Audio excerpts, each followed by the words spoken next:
Olá, amores, muito boa tarde.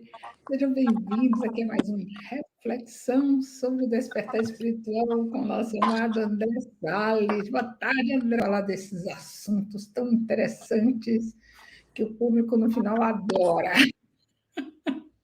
Então, só para você saber, hoje eu não trouxe nenhuma tela, não trouxe nada. A gente vai fazer alguma recordação e reflexões em cima das coisas que já foram faladas. Vou trazer algumas informações a mais para que a gente possa entender coisas que aconteceram e que hoje a gente chama reflexos disso, né?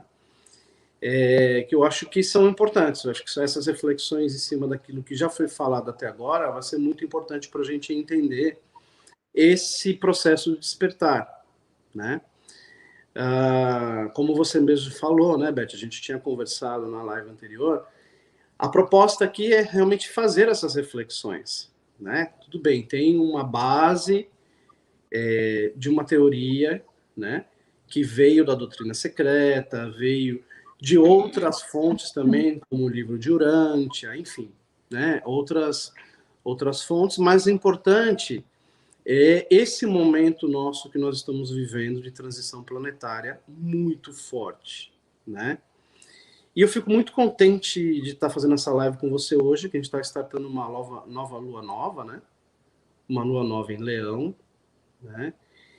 Então, saímos já dessa influência da lua minguante, então, quer dizer, agora já é um processo de crescimento, já é um processo de lua nova, é uma nova energia, é uma nova forma de compreender as coisas, é uma renovação da nossa própria vida novamente, é um novo ciclo. E é através disso que a gente veio aprendendo, né? Dentro do próprio xamanismo, que a cada lua a gente pode renovar, a gente pode buscar coisas novas na nossa vida. Aliás, eu recomendo isso. Assim como a cada ciclo, né? Nós temos, às vezes, a dificuldade de desapegar dos ciclos que estamos vivendo e não nos permitimos viver o novo ciclo, que traz muitas coisas boas. Sim, é muito importante que a gente se abra para receber do novo, essa nova energia que está aí, essa nova consciência que nós estamos adentrando, ela necessita que a gente se abra para viver um novo. É um novo ciclo que a gente está começando. Eu queria saber se o Samuel está por aí, que o Samuel é a pessoa que mais tem perguntado ultimamente. Não sei se está por aí, porque eu não consigo ver ele aqui. Ele Mas deve tem vir mais tarde. Mas tem outras pessoas que também colaboram, né, no canal, né, que estão aí. O objetivo hoje é fazer uma pequena reflexão e a gente dialogar com essas pessoas, tá? Nós viemos, Beth, ao longo dessas 2 ou 3 lives, falando um pouquinho sobre esse processo de evolução da Terra e da humanidade, né? Então, a gente conversou sobre vários itens. Então, por exemplo, o primeiro item foi sobre a questão da perspectiva do ponto de vista de Deus, da expansão e da retração, certo?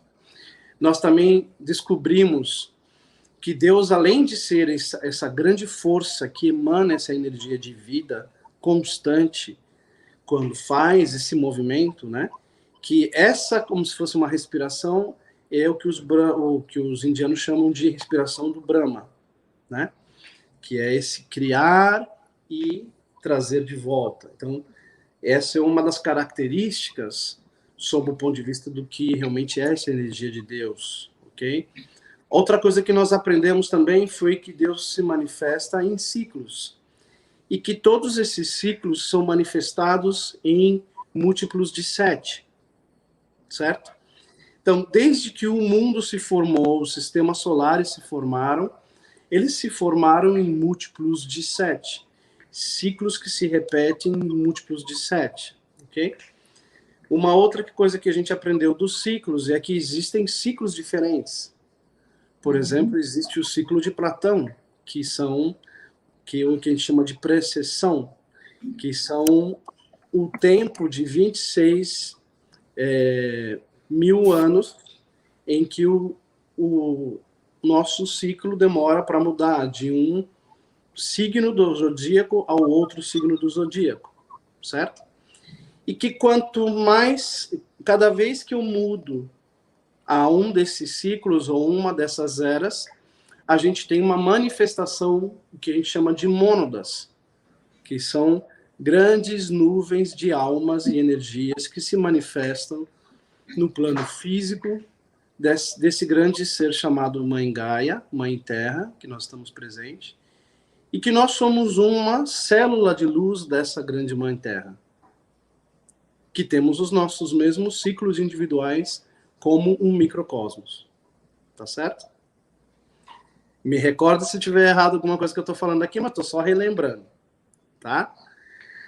Outra coisa que nós aprendemos foi que esse processo anterior, a nossa energia manifestada na Terra, ela não tinha uma forma física, que essas formas de energia, elas veio sendo mutantes, ou mudando de tempos em tempos, manifestando essa capacidade física, primeiro através dos minerais, depois através das plantas, depois através dos animais, até que se deu a nossa primeira forma física como seres humanos em Lemúria.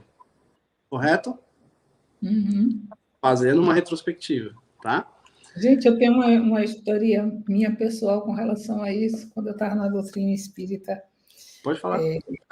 Falava justamente isso, né? Que a gente vinha do mineral para o vegetal, para o animal, para o hominal, e que a gente estava seguindo para o angelical. Eu tive uma dificuldade de compreender isso, porque isso para mim era o maior dos absurdos que podia existir na face da Terra. E por que eu trago essa informação para vocês, nessa experiência minha? Porque ao longo do tempo, a gente vai evoluindo, a gente vai se abrindo, né? E a gente aprende a flexibilizar e a saber que a gente não fica estagnado, né? Em aspecto nenhum. A gente volta de novo para essa questão do ciclo, né? Nós somos cíclicos, né? Nós vamos e voltamos, e depois... Mas o mais importante desse ciclo, eu falei assim, a gente vai e volta, mas quando a gente volta, a gente não volta para o mesmo lugar. A gente volta um nível acima na espiral. E aí é que a gente vai evoluindo, né, na espiral, né? É um ciclo, mas a gente está sempre, né, no movimento ascendente na espiral. Pode continuar. Você me lembrou uma coisa bem interessante, você me lembrou uma coisa interessante, assim, isso tem uma lógica, tá? Eu me recordo quando eu era pequeno, são duas coisas que são legais. Quando eu era pequeno, vou dizer pequeno assim como 13, 14 anos, a gente fazia algumas experiências científicas na escola, através da aula de ciências, né? Ou educação científica, enfim, tanto faz. E eu me recordo que existiam umas experiências que nós fazíamos com... Era um tipo de ameba. Era como era como um ser vivo, mas era dentro de uma água com um chá preto. Nós colocávamos chá preto em cima desse ser, que era como se fosse uma água viva, como se fosse uma água viva. E essa água viva, ela se alimentava desse chá preto, e aí, aos poucos, ela ia gerando outras camadas, e se você destacasse essa camada e colocasse em um outro recipiente, ela ia aumentando de tamanho, e se você colocasse mais chá preto, ela ia se multiplicando, né? Essa é uma primeira coisa. A segunda coisa é, os cogumelos, eles são uma das coisas bem interessantes para a gente entender como funciona o início de toda a vida, né?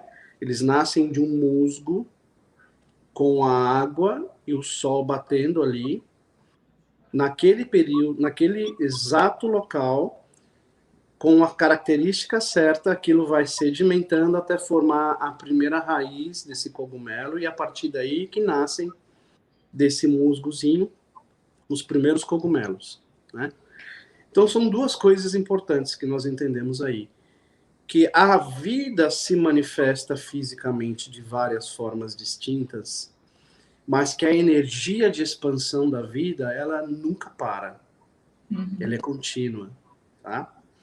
E que em um determinado momento, essa capacidade de energia foi tão grande de expansão da vida, que manifestou o nosso corpo físico, que eram corpos etéreos, em um corpo físico como seres humanos. Sim. Eu me recordo que na última vez que nós fechamos na live passada, nós falamos sobre os macacos, né? Porque nos é ensinado na ciência moderna, ou assim, na ciência atual, que nós somos descendentes dos Homo sapiens, dos macacos, né? E isso é um erro. Isso é um erro, né?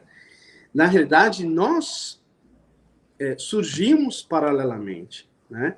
O que houve nesse processo foi que quando nós tivemos o nosso processo de individualização na Lemúria, Beth, esse processo de individualização ele foi se ramificando em dois, quando eles começaram a descobrir que em ser um ser hermafrodita, mas ele podia separar duas energias masculinas e femininas, e essas duas energias juntas gerariam um novo ser, né? Quando a gente começa a fazer esse que a gente chama de processo de individualização, que a doutrina secreta fala, o que acontece aí?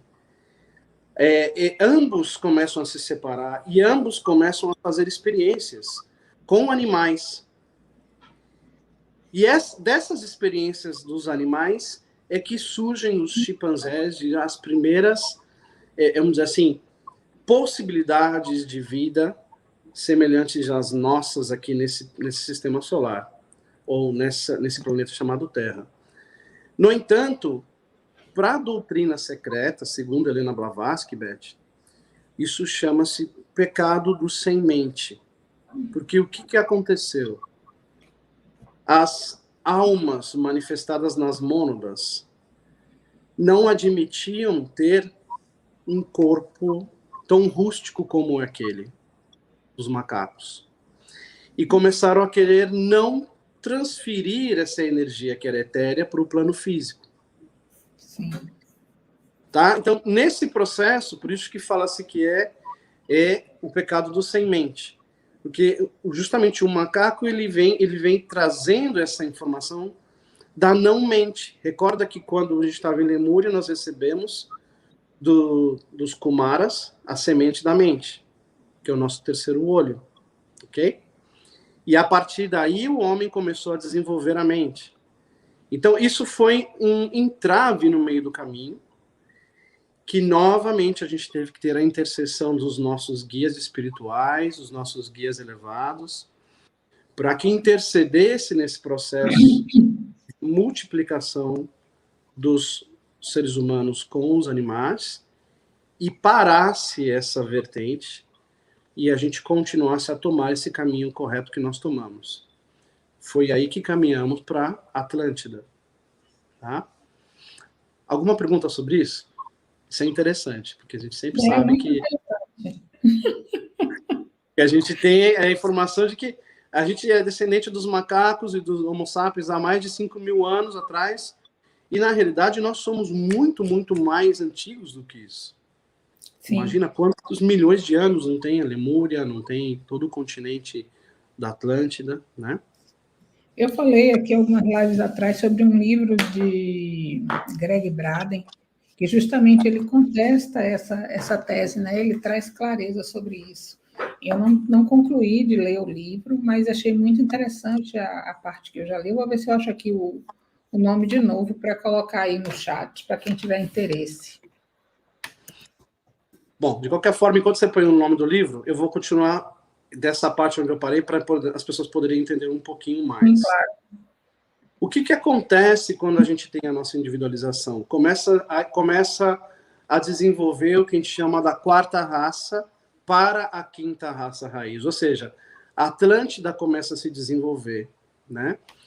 Separadamente, entre masculino e feminino, a Atlântida começa a se desenvolver, começa a ter o desenvolvimento total da mente. Nós passamos a não ter a visão mais do terceiro olho, mas sim dos dois olhos da frente, o que supostamente para a época da Atlântida era algo que significava o desenvolvimento mental, né?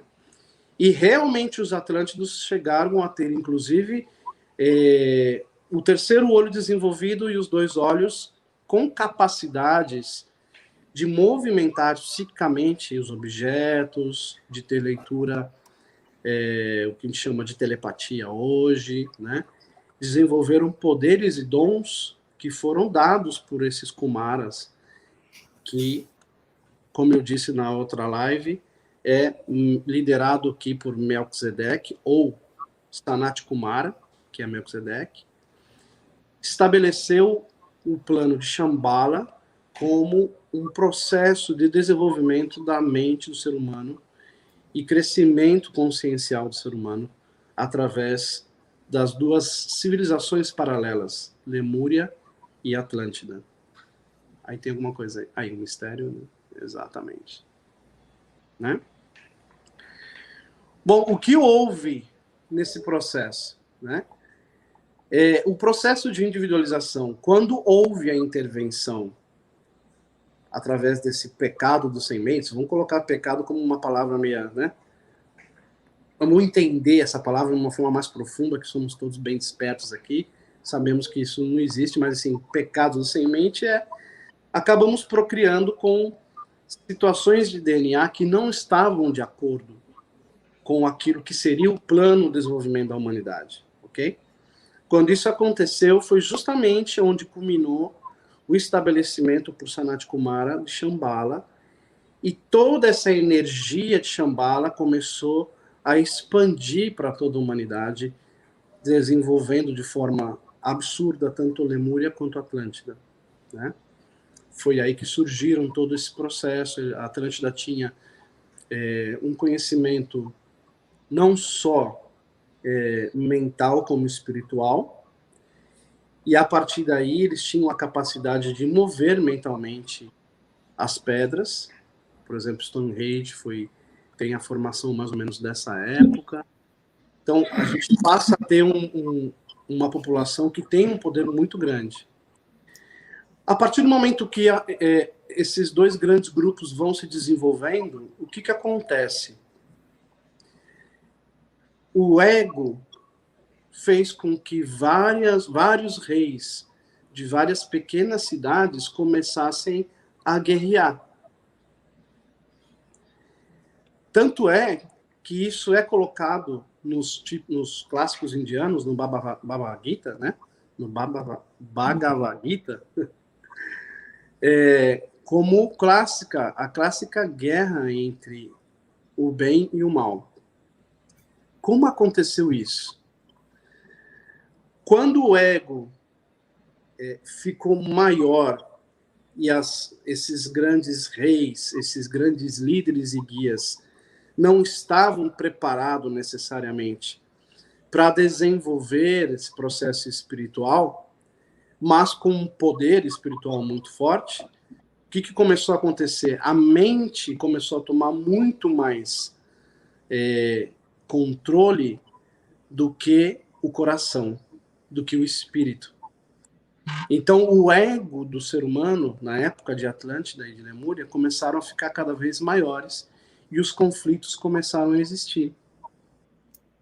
Quando você vê, por exemplo, nesse clássico de guerras no Bhagavad Gita, né, nesse clássico indiano, os Vimanas eram, na realidade, naves espaciais movidas para desenvolver essa guerra. Os clássicos da guerra do Bhagavad Gita é justamente isso. A guerra entre o lado escuro e o lado luz. Recorda que quando houve a separação e a individualidade, né, a gente cria esses 2 lados antagônicos. E a gente passa a perceber esses 2 lados antagônicos. Recorda que na live passada eu falei que o conceito da maçã no paraíso, entre Adão e Eva, significava exatamente isso. Tomar e comer do conhecimento de que existem os 2 lados, tanto o negativo quanto o positivo, tanto o escuro como o lado luz.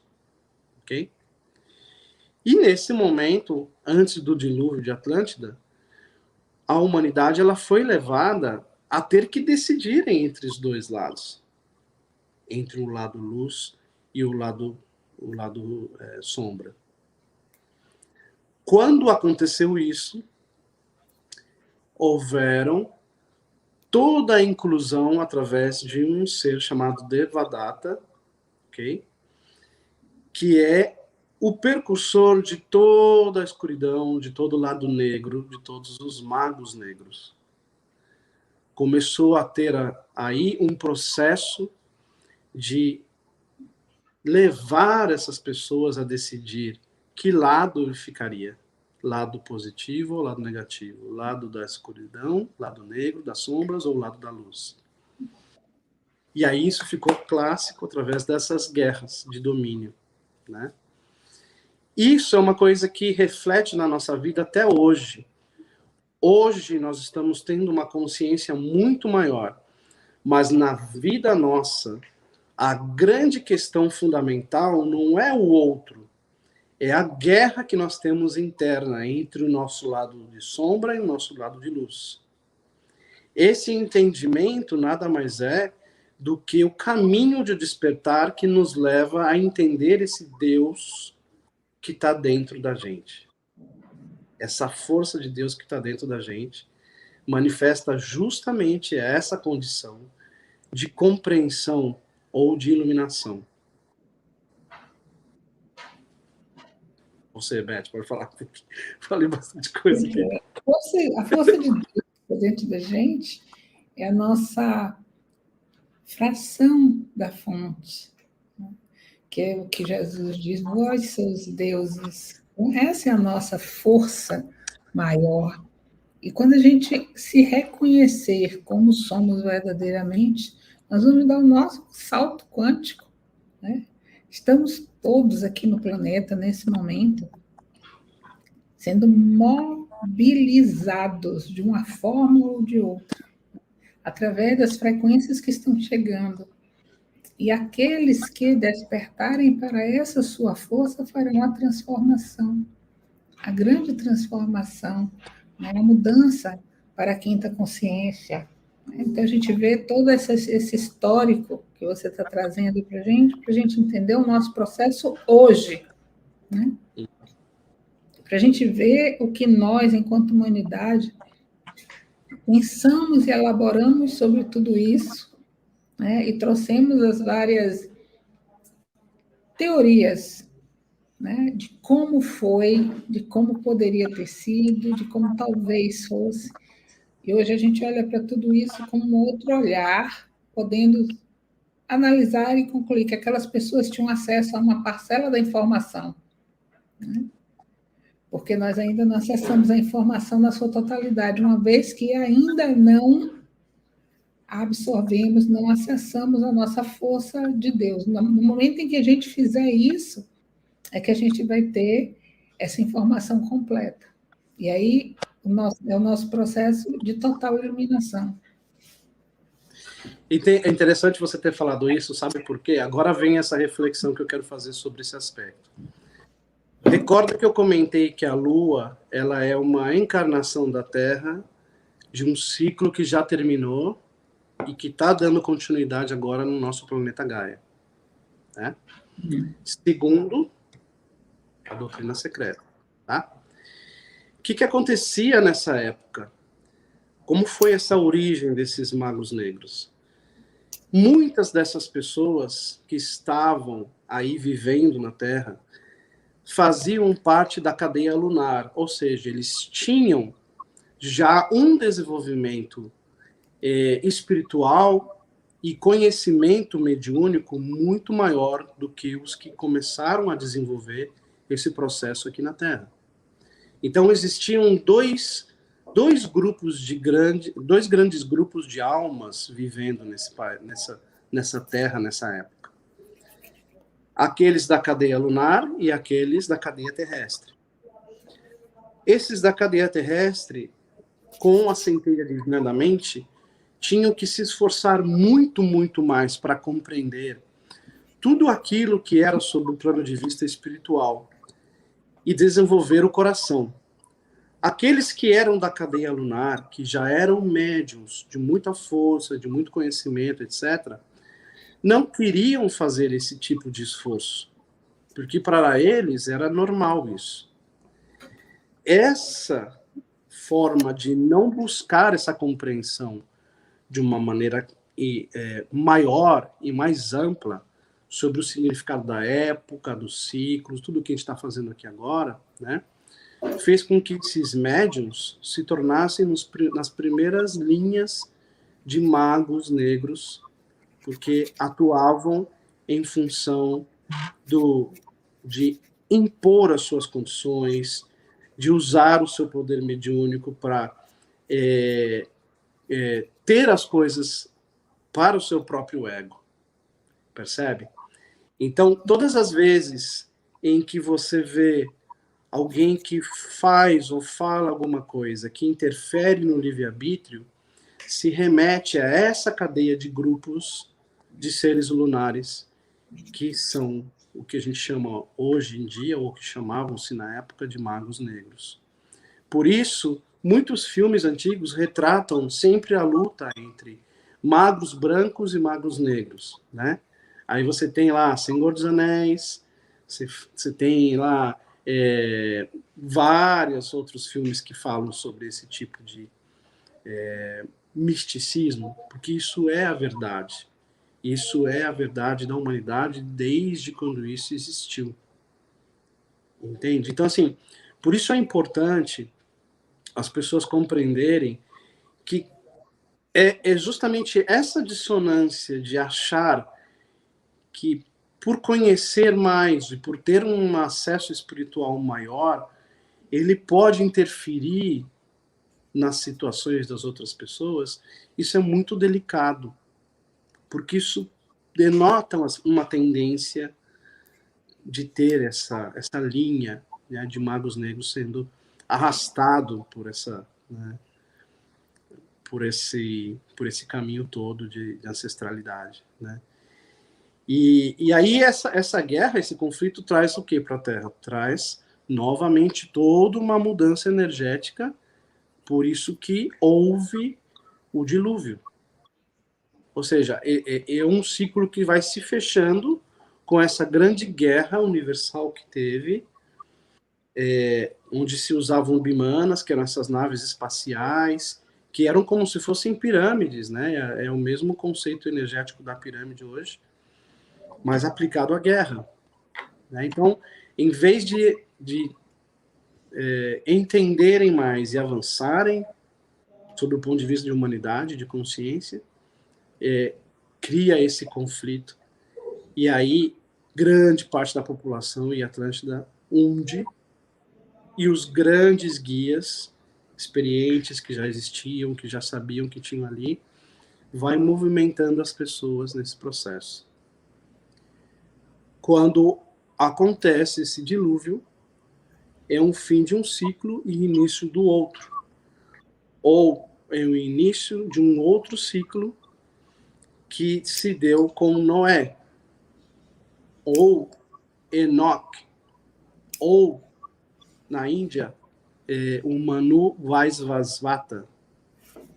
Todos esses nomes é a mesma pessoa. Manu, que é o que a gente pode chamar de Noé, que foi quem teve a missão de reunir as pessoas que tinham essa capacidade de desenvolver as novas raças e através de todo esse processo de dilúvio, que é uma coisa que não é só falada em uma ou outra cultura, em outro país. Várias culturas falam desse dilúvio, ok? E aí se direciona aí em uma montanha, que é uma montanha mais alta que tinha perto do Himalaia, e dali começa a disseminar novamente todo o processo de criação de raças, como se estivesse começando novamente do zero. Aí começam as primeiras raças de nobres, de reis, etc., que é a quinta raça, que é a raça que a gente vive hoje, que é a raça ariana, que eu falei para vocês, que o nome Arya vem do sânscrito, significa nobre, e não a raça ariana como sectarismo que a gente sabe da época dos nazistas, etc. Então, a gente vive hoje, né, na quinta raça raiz. Aí a sugestão da Mara sobre duas literaturas dos Atlantes, né? Atlântida no Reino da Luz e Atlântida no Reino das Trevas. Muito obrigado, viu? É importante isso, né? É importante a gente ter essas referências, ler, até por curiosidade, para você compreender que existem outras linhas de pensamento diferentes, por exemplo, daquilo que a Bíblia nos fala, né? Como outras linhas completamente distintas, como as linhas da Índia, de Hindu, como se você for para o Japão, você vai ter outro discernimento, outra cultura, você vai ter várias explicações. Mas, basicamente, o que a gente consegue compreender ao longo de todo esse processo é que houve uma materialização do espírito e da energia em forma física. Essas formas foram caminhando por um processo consciencial. E hoje a gente vive, vamos dizer assim, a volta do ciclo da nova era de Aquário. É onde todo esse processo vem à tona. Não é à toa porque nós estamos aqui falando, não é à toa que nós estamos aqui nesse YouTube, nessa live, falando sobre os processos que as pessoas não conhecem. É um momento onde o despertar da humanidade, desde 2020, vem sendo cada vez maior. Então, é um momento da humanidade buscar a essência da sua própria vida, no seu próprio coração, tudo isso que a gente está falando aqui. Entendeu? Esse é o momento da gente começar a compreender isso. É muito interessante quando você traz os nomes de Noé em outros idiomas, né, em outras culturas, porque começa a abrir para a gente uma clareza, né, com relação às possibilidades e às vivências. Eu gosto muito de falar dos nossos preconceitos, né, com relação àquilo que a gente não conhece. E também com o dogmatismo que a gente coloca como certo e errado. E quando a gente começa a olhar para outras culturas e ver outros pontos de vista e outras colocações, a gente consegue se abrir para perceber que não existe certo e errado, né? Existe uma institucionalização de conceitos preconcebidos por aqueles que queriam controlar de alguma forma aquela população, né, que estava ali sobre a sua, digamos assim, tutela, né? E é muito interessante a gente observar as outras culturas e o que trazem, né? E aí eu gostei muito quando você trouxe essa questão do dilúvio, né, nas diversas culturas, porque isso nos mostra, assim, houve realmente um dilúvio, né? Cada um contou por sua perspectiva. Aliás, a Atlântida hundiu mais de uma vez. Foram mais de 3 vezes que hundiu a Atlântida. Pois é. Eu já tive essa informação de que houve mais do que um dilúvio, né? Entretanto, a gente aqui no Ocidente, né, de origem católica ou cristã, a gente só ouve falar do dilúvio que consta na Bíblia, né? A gente só ouve falar de Noé, de uma única história. Então, a gente expandir o nosso conhecimento, expande a nossa consciência. Daí a importância do conhecimento, né? O conhecimento por si só, né? O conhecimento ele precisa ter a serventia, né? E hoje a maior serventia que o conhecimento pode nos dar é expandir nossa consciência. E para expandirmos a nossa consciência, a gente precisa sair dos critérios pré-estabelecidos e dos preconceitos, né, que foram firmados ao longo da história, para a gente poder, né, ir para o novo, né, expandir além do novo. E muita coisa advém dessa nossa abertura, né? Uma dessas coisas que eu gosto de trazer é termos a consciência de que nós chegamos aqui para experimentar muitas coisas, né? E nós viemos e experimentamos já há muito tempo. Então, se nós já experimentamos muitas coisas, nós já experimentamos de quase tudo. Se nós experimentamos e vivemos aquela experiência, a gente não pode julgar ninguém. Para mim, isso é Exato. uma máxima, né? É uma máxima. Porque nós já viemos como bruxos e bruxas, já fomos queimados na fogueira. Nós já fomos padres. E nós, através da nossa palavra, do nosso clero, nós já corrompemos muitas almas, né? Nós já fomos o rico avarento, né? Nós já fomos os donos de feudos, né? Ou de grandes terras. Nós também já fomos o agricultor, né? Nós já fomos os serventes, nós já fomos tudo, nós já fomos as prostitutas, né? Nós já fomos também os prostitutos, né? Nós já fomos os magos negros, né? Nós já fomos os magos brancos, fomos reis, rainhas, súditos, plebeus. Então, assim, porque fulano errou, porque, sei lá, cometeu adultério. Quem somos nós? Que nós também já cometemos adultério.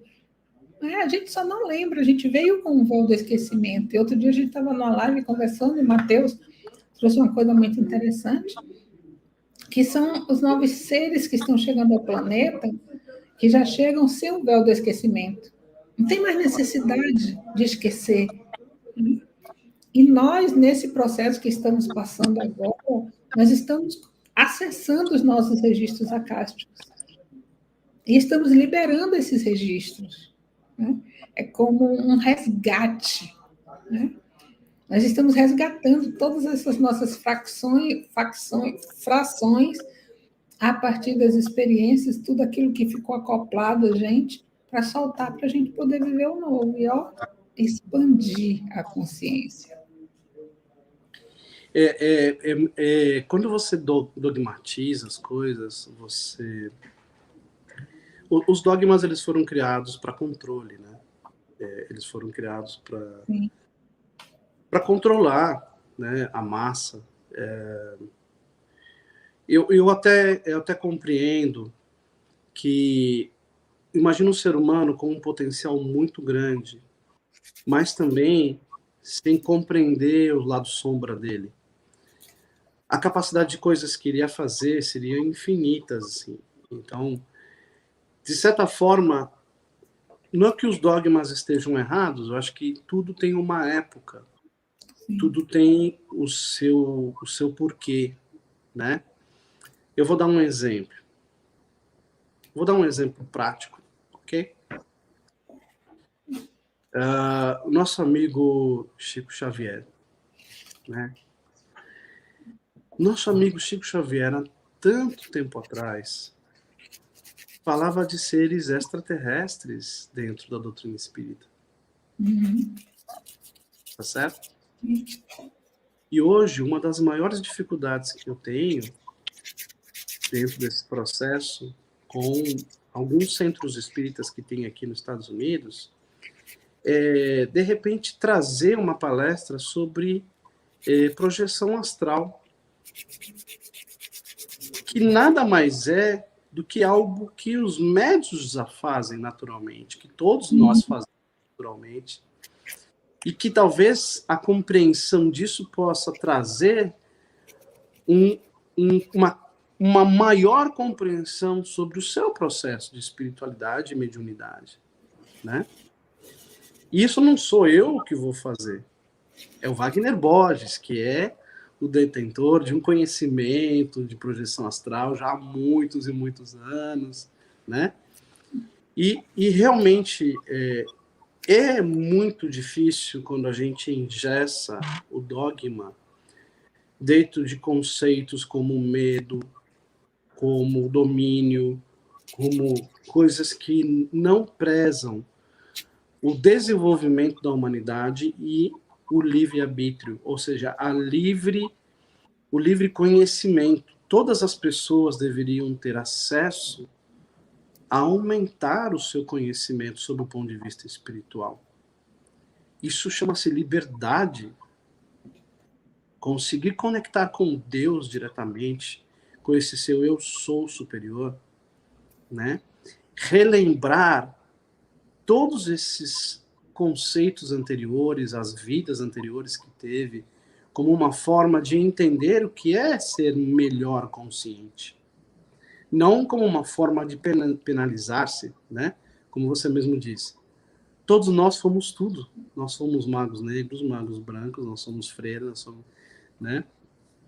Inclusive a palavra prostituta, não sei se você sabe, a origem da palavra prostituta vem de uma origem que não é o que a gente usa hoje. A origem da palavra prostituta vem de que Maria de Madalena era uma pessoa ligada ao nível de conhecimento de mulheres de Sekte, de um grupo de Isis, de estudos de Isis.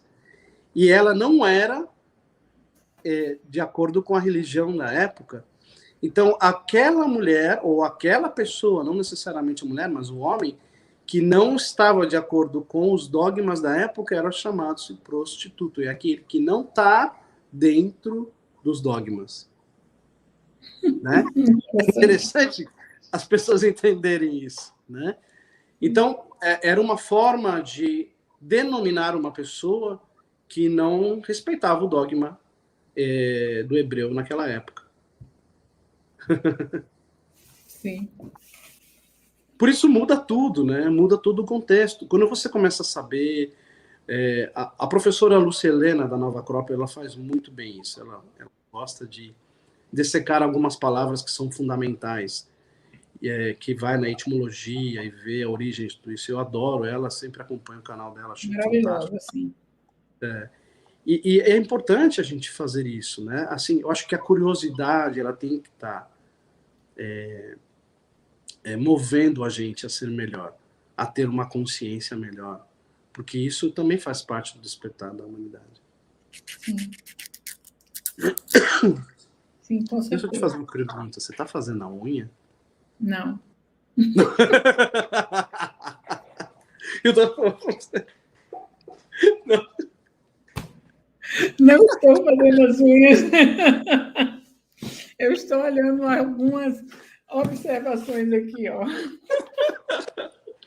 Porque eu escuto assim, falei, mas será que ela está fazendo a unha que você quer estar fazendo? Pode ser da grafite escrevendo, não? Alguma pergunta? O pessoal tem alguma pergunta aí? Tem sim. O Samuel fez uma pergunta. Samuel. Seu amigo Samuel.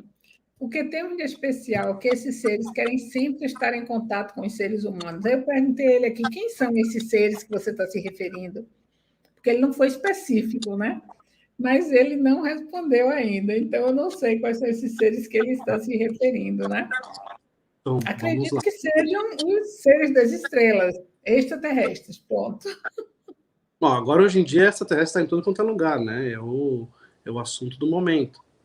Já há muito tempo já era falado sobre isso, né? A gente tem realmente irmãos de outras esferas, né? De outras... Chico já falava disso, quer dizer... Imagina. Inclusive tem a data limite, né? Que a partir de determinada data, se a humanidade tivesse alcançado um grau de consciência e não tivesse causado nenhuma guerra nuclear, que os nossos irmãos se apresentariam e a humanidade começaria a desenvolver de uma forma muito, muito importante. É importante a gente entender coisas, né, que estão acontecendo hoje. Nessa época, os Kumaras, liderados por Melquisedeque, que é Sanat Kumara, estabeleceu a Shambhala como um centro de energia para o desenvolvimento da consciência do ser humano. Foi aí que começou a surgir todo o processo. Imagina que Gaia, Mãe Terra, ela é um planeta semente, semente da humanidade. Mas existem humanoides e seres que se manifestam em outros corpos semelhantes aos nossos, que têm outras capacidades, né? Então, quando a gente fala em seres, a gente está falando não só, por exemplo, nos seres que vieram de uma evolução maior para nossa do que a nossa, que é Vênus. Recorda que quando eu coloquei a bolinha, existiam 2 traços e Vênus estava no seu apogeu do desenvolvimento. Foi da onde vieram os Kumaras, né? Então, esses Kumaras, eles são seres que têm uma consciência maior, se manifestam em dimensões específicas e que trazem essa mente para a humanidade. Eles são detentores disso. Durante muito tempo, dizia-se que Shambhala estava ou no Brasil, no meio da floresta amazônica, fisicamente, ou cerca do lago Titicaca, né? E hoje, muito mais do que anteriormente, outras pessoas que são médios, que canalizam, que recebem, entendem que Shambhala hoje já é uma cidade etérea, ou seja, ela não está mais nesse plano físico dimensional, mas ela ainda está atuando sobre o desenvolvimento da humanidade. Além desses Kumaras, liderados por Sanat Kumara, que é Melquisedeque, você tem ainda uma ordem de guias espirituais, que são os guias da fraternidade branca, que se manifestam através dos raios. Ok? Então, cada raio tem o seu Chohan, e cada Chohan tem o seu direcionamento de desenvolvimento da humanidade. Alguns especificamente sobre, por exemplo, o raio azul é da vontade de Deus, que é Mestre El Moria. É o início de tudo, é o desenvolvimento, é o avançar, são ondas de energia que têm um determinado específica direcionamento. Depois, o raio amarelo é o Mestre Kuthumi, que é a sabedoria, que é a iluminação de Buda, o conhecimento, e assim por diante, tá? Cada respectivo tem a sua respectiva mestra ascendida, como, por exemplo, Mestra Rovena, né, Mestra Nada. E dentro dessa categoria, Cristo vem como um grande governador desse universo que nós estamos. Ele vem trazer um conceito que é a chave do amor. E quando ele traz esse conceito que é a chave do amor, é quando a gente começa a despertar essa centelha do amor dentro do nosso coração.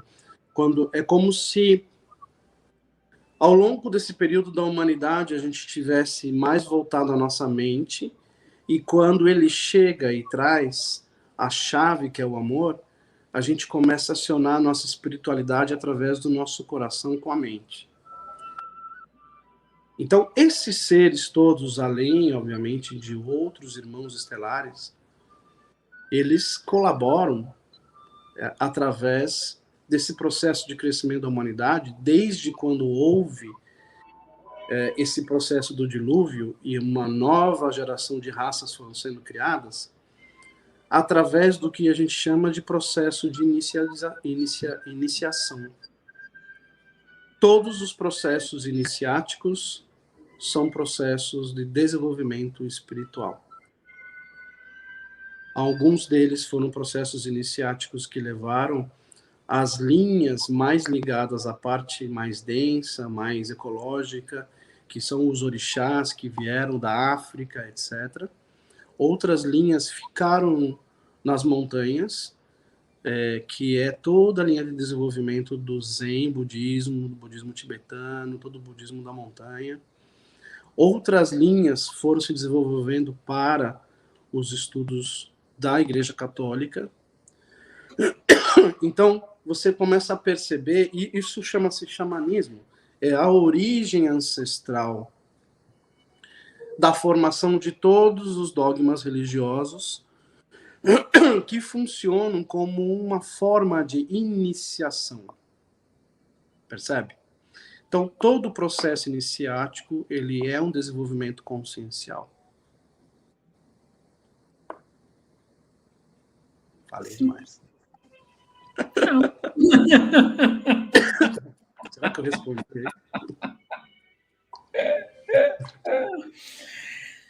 Bom, com relação à pergunta do Samuel, eu tenho a dizer o seguinte. Primeiro, a gente não tem nada de especial, né?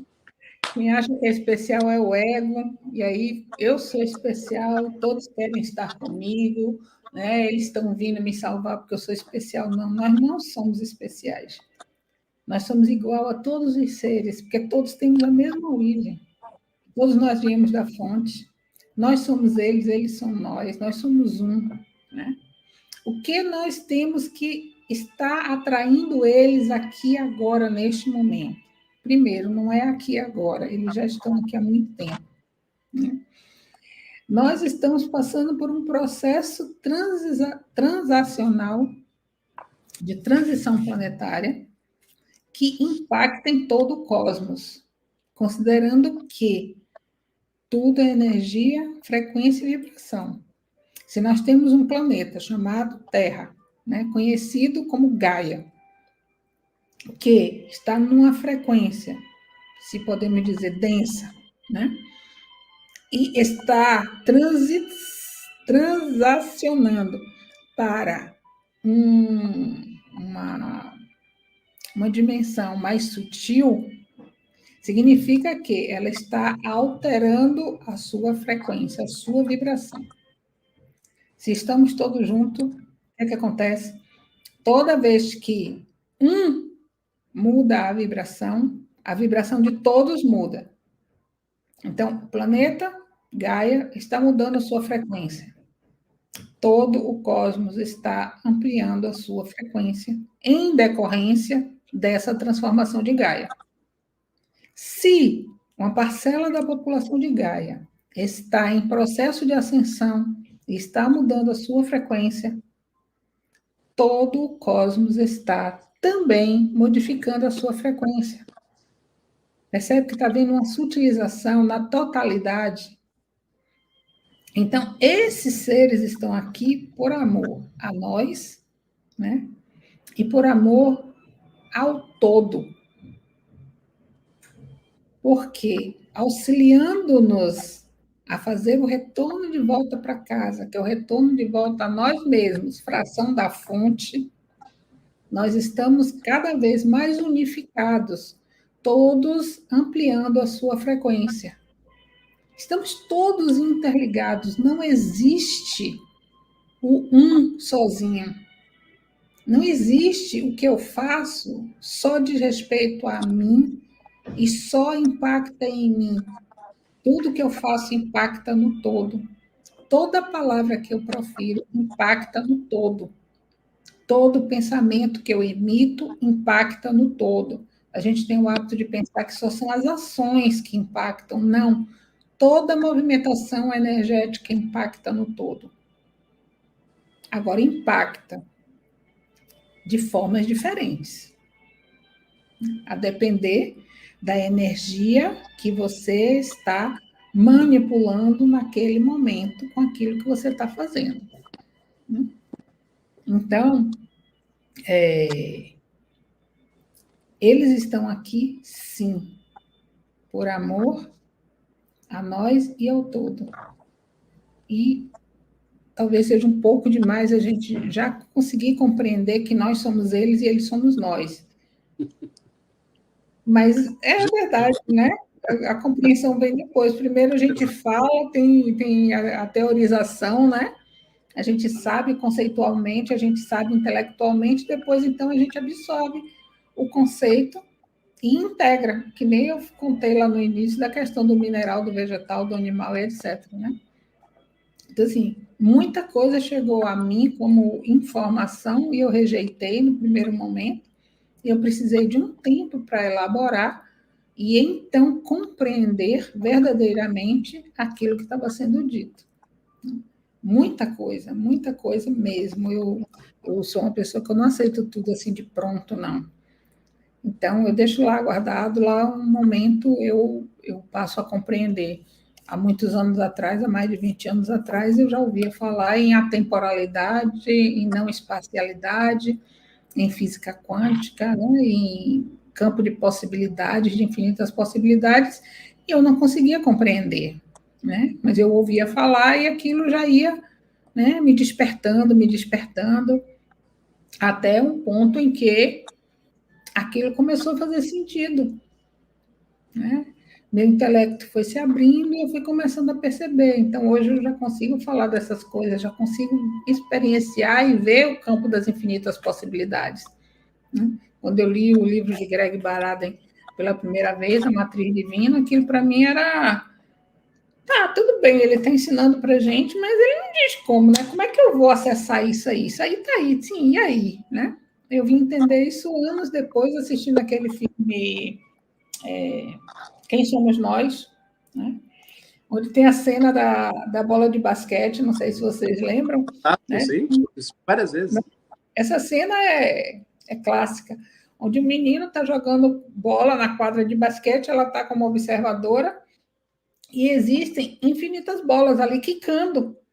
O menino escolhe uma bola, né, para brincar. Então, assim, as infinitas possibilidades, elas estão ali o tempo inteiro. Quando a gente coloca a nossa atenção, a gente manifesta, a gente colapsa aquilo na nossa realidade. É assim que a coisa acontece. Então, a gente está aqui o tempo inteiro pensando, está tudo aqui, né? A energia está tudo aqui, as infinitas possibilidades estão aqui. A gente escolhe qual é a possibilidade que a gente quer manifestar na nossa vida. A gente ainda está escolhendo manifestar dor e sofrimento, mas isso não é mais necessário, né? A gente está saindo dessa prisão de repetição de padrões para irmos para uma nova experiência, que é a Exato. experiência da luz. E a experiência da luz que é a alegria, a felicidade, a paz e amor. André, mais alguma coisa a contribuir hoje? Sabe, Beth, já só para finalizar aqui, quando eu tomei a decisão de vir para os Estados Unidos, há praticamente 9 anos atrás,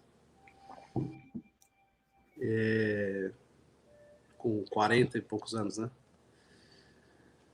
Foi uma decisão muito difícil para mim, né? É um medo, né? Um medo novo, né? Um medo do desconhecido, né? Isso que você falou é justamente isso, sabe? Às vezes as pessoas, por medo, elas deixam de viver as experiências de Deus.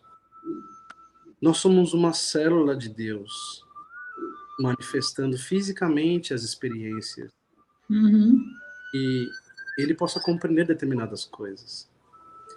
Diferentemente de que as pessoas creem, Deus não cria nada. Ele emana uma força de amor e de criação. Nós é que criamos por ele. Todas as coisas foram criadas a partir dessa grande força. Se você pensa que Deus cria alguma coisa, você está colocando Deus em um patamar equivalente a uma condição de um ser que cria. E um ser que cria, ele foi criado por algo maior. E Deus não é isso. Deus é muito mais do que isso. Deus, ele está presente nessa grande força de vida que manifesta a todo momento, desde um diminuto átomo da nossa célula até as coisas mais importantes e grandes do universo. Então, buscar esse Deus que tem dentro da gente, talvez seja um dos pontos mais fundamentais e uma guia de reconhecimento da nossa forma de aprender e viver. Buscar esse amor de Deus divino dentro de nós é buscar cada vez mais estar próximo do Pai. É isso que Cristo falava. E quando a gente faz essa ação, isso é justamente o que Cristo fala, que é criar essa grande rede crística.